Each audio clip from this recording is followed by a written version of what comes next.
Good morning students. இந்த வீடியோவில் நாம் பார்க்க போகிறது கமலா தாஸ் எழுதின மை மதர் அட் 65 என்கின்ற ஒரு போம். இட் இஸ் அன் ஆட்டோபயோகிராஃபிக்கல் போம். ஆட்டோபயோகிராஃபி என்றால் தன்னுடைய வாழ்க்கையில் நடந்த சம்பவத்தை தானே சொல்வதற்கு பேர் ஆட்டோபயோகிராஃபின்னு பேர். ஸோ கமலா தாஸ் தன்னுடைய வாழ்க்கையில் நடந்த ஒரு சிறிய சம்பவத்தை ஒரு கவிதையாக எழுதியிருக்கிறார். அதனால் இதற்கு ஆட்டோபயோகிராஃபிக்கல் போம் என்று பெயர். கமலா தாஸ் 1934 பிறந்திருக்காங்க. 2009 இப்போ இருந்து 17 வருஷத்துக்கு முன்னாடி தான் இறந்து போயிருக்காங்க. She was born in Malabar in Kerala. கேரளாவில் இருக்கிற மலபாரில் இவங்க பிறந்திருக்காங்க. இந்தியாவினுடைய ஃபோர்மோஸ்ட் போய்டஸ், இந்திய கவிஞர்களில் மிக மிக முன்னிலையில் இருக்கக்கூடிய ஒரு கவிஞர் நம்முடைய கமலா தாஸ். இவருடைய கவிதைகள், நிறைய கவிதைகள் எழுதியிருக்காங்க. 5 புக்ஸ் ஆஃப் போயட்ரி. இவருடைய கவிதைகள் எல்லாம் தொகுத்து 5 புத்தகங்களாக வெளிவந்திருக்கின்றன.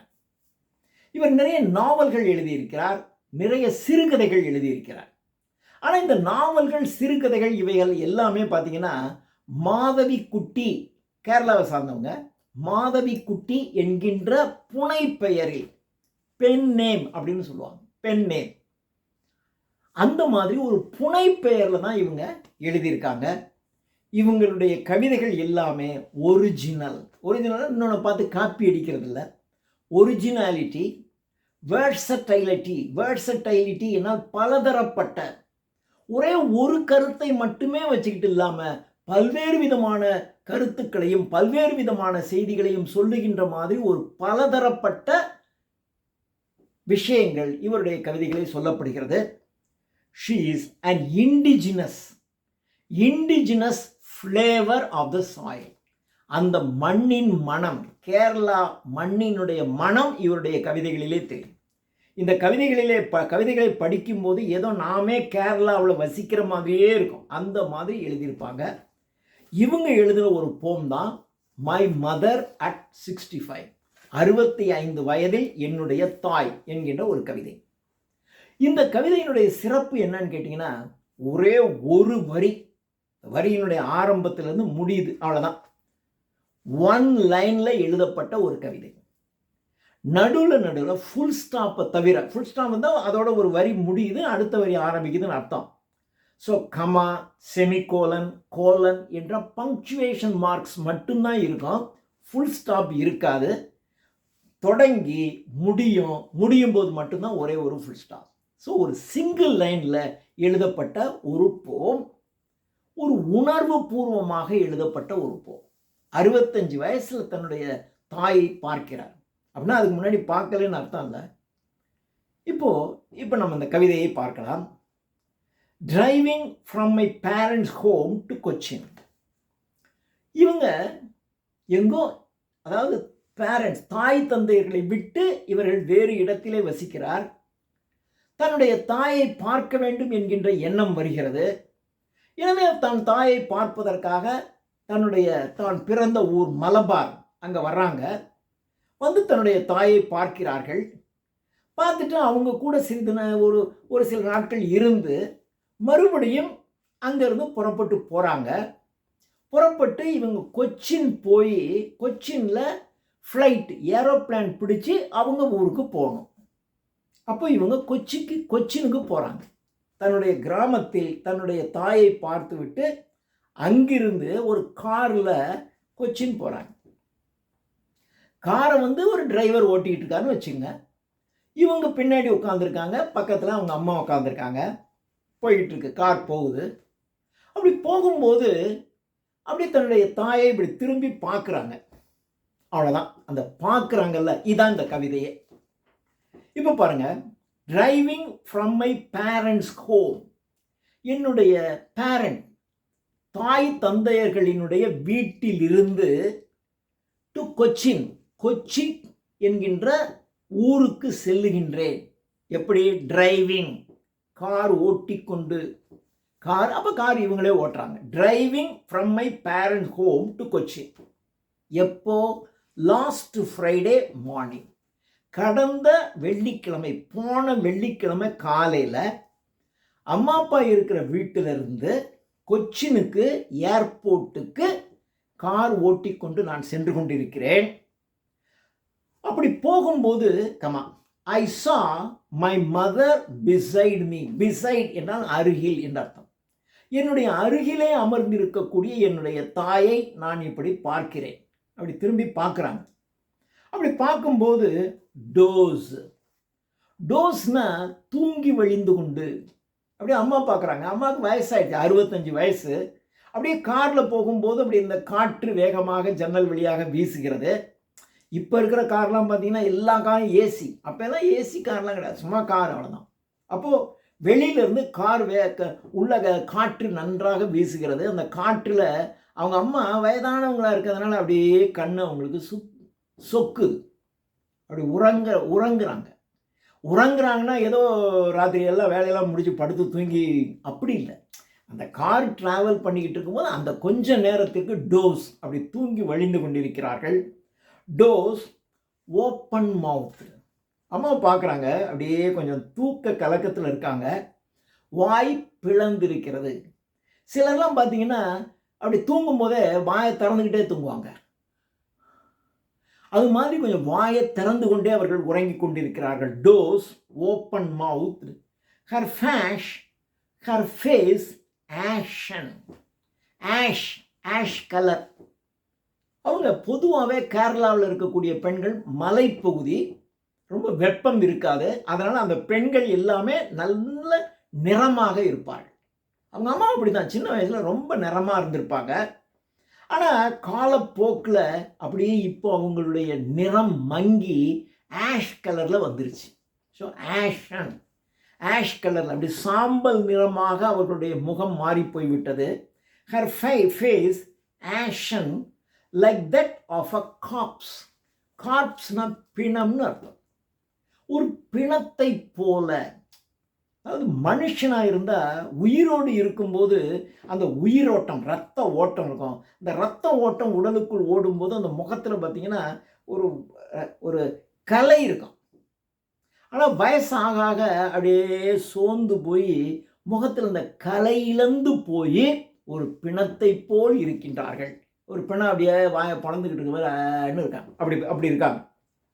Dose open mouth, her face ashen like that of a corpse, and realized with pain. அதை நான் அப்படியே பார்க்குறேன். எனக்கு தெரியுது வயசானதுனால இப்படி ஆயிடுச்சின்னு எனக்கு புரிகிறது. என்னதான் புரிஞ்சாலும் அவங்க நம்முடைய தாய் இல்லையா? எப்படி இருந்தவங்க தெரியுமா? சின்ன வயசில் நாம் அப்போ தான் பிறந்து ஒரு 1வது 2வது வகுப்பு படிச்சுட்டு இருப்போம். அப்போ நம்ம அம்மா எப்படி இருந்திருப்பாங்க? இளம் வயதில் இருந்திருப்பாங்க. அப்போ இளம் வயதில் எங்கள் அம்மா எப்படி இருப்பாங்க தெரியுமா? அப்படி பார்த்த என்னுடைய தாய் இப்போ 65 வயசு ஆகுது. அப்படியே தூங்கி வழிஞ்சு முகமெல்லாம் ஒரு ஆஷ் கலரில் போய் ஒரு இரத்த ஓட்டம், முகத்தில் ஒரு உயிரோட்டமே ஒரு கலை இழந்து போய் பிணத்தை போல் இருக்கின்றார்கள். எங்கள் அம்மா பணமாக இருக்காங்க தெரியுமா அப்படின்னு நம்ம சந்தோஷமாக சொல்ல முடியுமா? அப்படி இருந்தாலும் அதை பார்க்கும்போது என்ன இப்படி பணமாக இருக்காங்களே அப்படின்னு நினைக்கும் போதே அவங்களுக்கு வலி, அந்த இதயத்தின் வலியோடு அவர்கள் அப்படி சொல்லுகின்றார்கள். Of a corpse and realised with pain that she was as old as she looked. இப்போ அவங்க எப்படி இருக்காங்க அப்படின்னா, ஒரு வயசானவங்க எப்படி இருப்பாங்களோ அப்படி இருக்காங்க. அதாவது அவர்களுடைய வயதிற்கு ஏற்ப அவர்களுடைய தோற்றப்பொழிவு இருக்கிறது. So that she was as old as she looked. இப்போ பார்க்குறதுக்கு எப்படி இருக்காங்க? வயசானவங்க மாதிரி இருக்காங்க. அவங்களுக்கு உண்மையிலே வயசாயிடுச்சு. அதனால் வயசானவங்க மாதிரியான தோற்றத்தில் அந்த வயோதிக பெண்மணி இருக்கிறாள். she looked.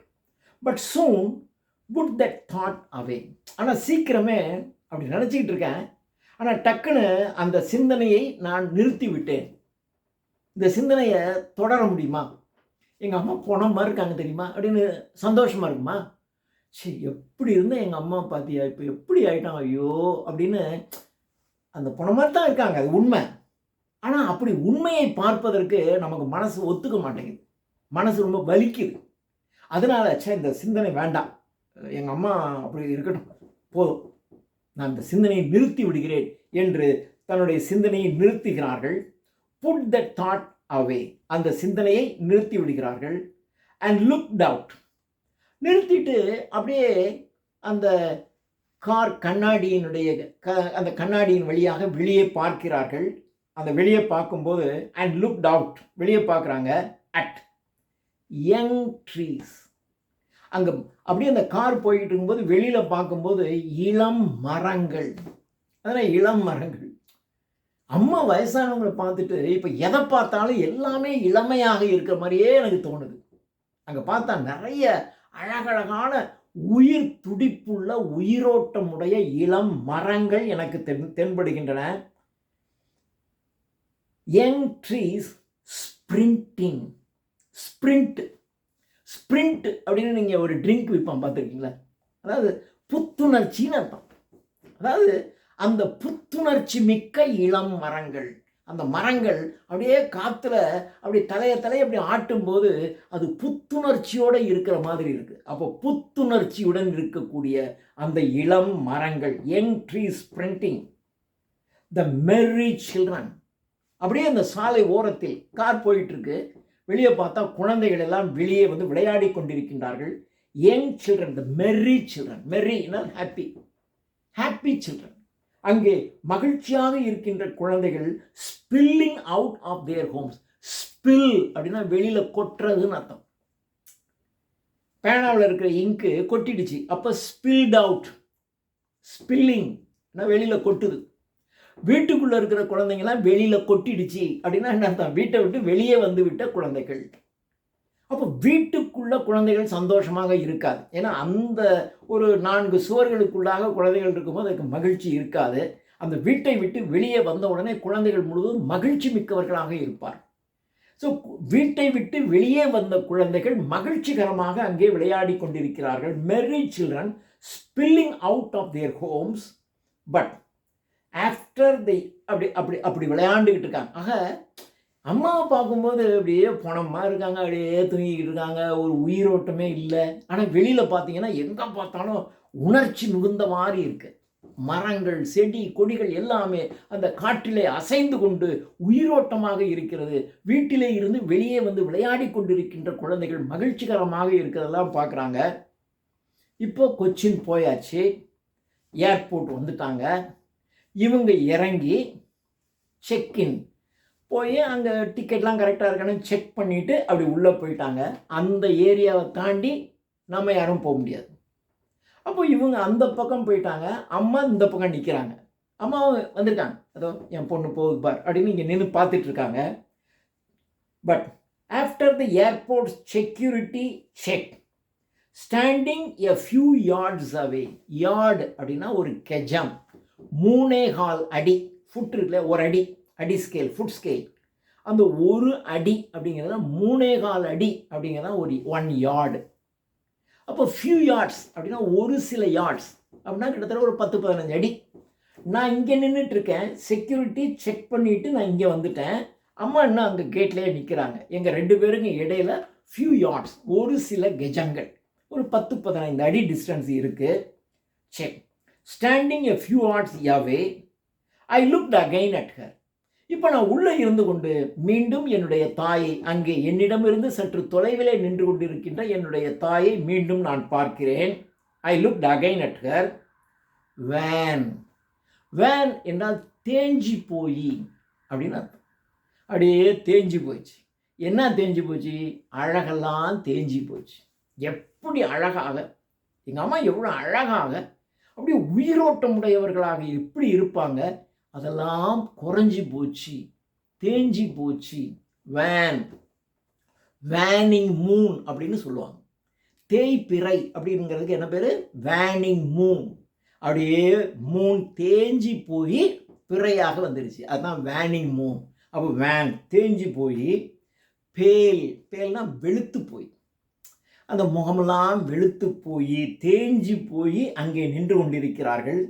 As a late winter's moon, as a late winter, winter என்றால் குளிர்காலம்.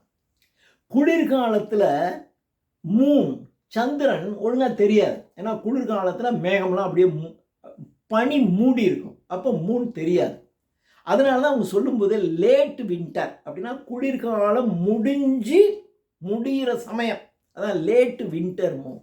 அப்போ குளிர்காலம் கிட்டத்தட்ட முடியுது அப்படின்னா பனி கொஞ்சம் கொஞ்சம் தான் இருக்குது. ஃபுல்லாக பனி மூடி இருந்தால் தெரியாது. ஆமாம், கொஞ்சம் கொஞ்சம் தான் பனி இருக்குது அப்படின்னா மூன் எப்படி இருக்கும்? கொஞ்சம் தெரியுது, கொஞ்சம் தெரியாமல் இருக்குது. அப்படி தெரிஞ்சும் தெரியாமல் இருக்குது. அது மாதிரி எங்கள் அம்மா காட்சி அளிக்கிறாங்க. அப்படியே பார்த்தா அப்படியே ஒரு லேட் வின்டர் மூன் மாதிரி அப்படி தான் எங்கள் அம்மா காட்சி அளிக்கிறாங்க. Standing a few yards away, I looked again at her, wan pale as a late winter's moon, and felt that old familiar ache. இப்பொழுது நான் உணர்கிறேன். The old familiar ache. Ache என்றால் பெயின், அந்த பழைய வலி, வேதனை. எங்கள் அம்மா என்னம்மா இருப்பாங்க தெரியுமா? சின்ன வயசில் அவ்வளோ கலர், அவ்வளோ அழகு, அப்படி ஒரு கமாண்டிங்காக இருப்பாங்க. எங்கள் அம்மா ஏதாவது சொன்னாக்க எங்களுக்கு பயம்.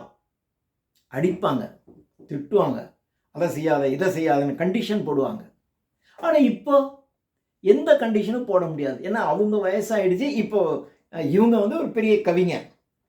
இங்கே வா, அங்கே போ, அங்கே போதான்னு இப்போ சொல்ல முடியுமா? கமலாதாசை அப்படியே பார்த்துட்ருக்காங்க.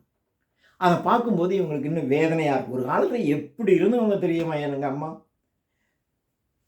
All the familiar ache, my childhood's fear. சின்ன வயசில் எங்கள் அம்மாவை கண்டால் எங்களுக்கு ஒரு பயம் இருக்கும். ஏதாவது தப்பு பண்ணிட்டா எங்கள் அம்மாவுக்கு தெரிஞ்சிருமோ என்ற பயத்தில் நாங்கள் இருப்போம். But all I set was, எல்லாம் இருக்குது. அந்த உணர்வுகள் அப்படியே இருக்குது. அந்த உணர்வுகள் அப்படி உள்ளத்துக்குள்ளே இருக்குது.